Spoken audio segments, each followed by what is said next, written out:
What's up, everybody? Welcome back to Bold Chats. I'm so excited about the series that we're in. We're in a series called Real Talk, where we have honest conversations about real stuff. And today we're talking about your heart. We're talking about your heart. I think that your heart is one of the most important things you can have, but it's one of the things that you think about the least. And I want to teach you today how to really steward and guard your heart. Check out this verse. It comes out of Proverbs 4:23. Okay, it says, "Guard your heart above all else, for it determines the course of your life." Did you catch that? Guard your heart above all else, for it determines the course of your life.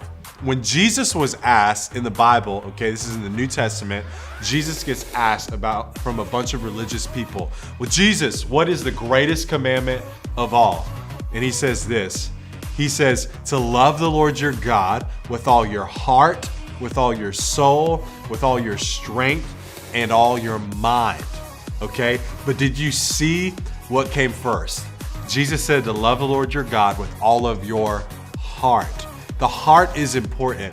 Your heart is important. I'm not talking about your physical heart. I'm talking about your spiritual heart.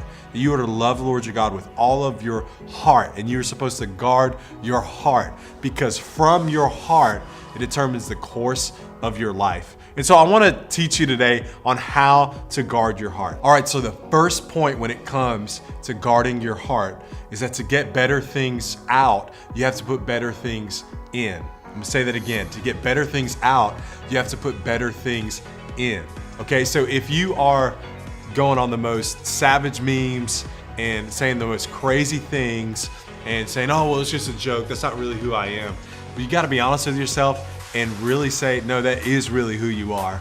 Because the Bible is clear when it says, "Out of the abundance of the heart, the mouth speaks." Okay, so what's going in your heart is what's coming out of your mouth. And so I want to challenge you, if you want to make your heart better, that you have to look at yourself and say, what am I allowing in? Am I allowing some crazy music in? Am I allowing some crazy TV shows in? Am I allowing some crazy people in that are affecting my heart? Okay, the second thing is you got to change course by changing your heart. And you're like, well, I can't just change my heart. Like if I could just change my heart, I would just do it myself. But here's the thing, you can't do it yourself. In fact, the only way your heart gets changed is by allowing God to change it. Okay, in Psalm 119, it says, "I have hidden your word in my heart that I might not sin against you." Okay, God is the only person who can give you a new heart. And the way that you give him, or he gives you a new heart, is for you to give him your current heart. And they say, "God, I don't want this anymore. I want you to give me a new heart." Then the third thing is this, is to let God give you a new heart. Okay, you gotta let God give you a new heart.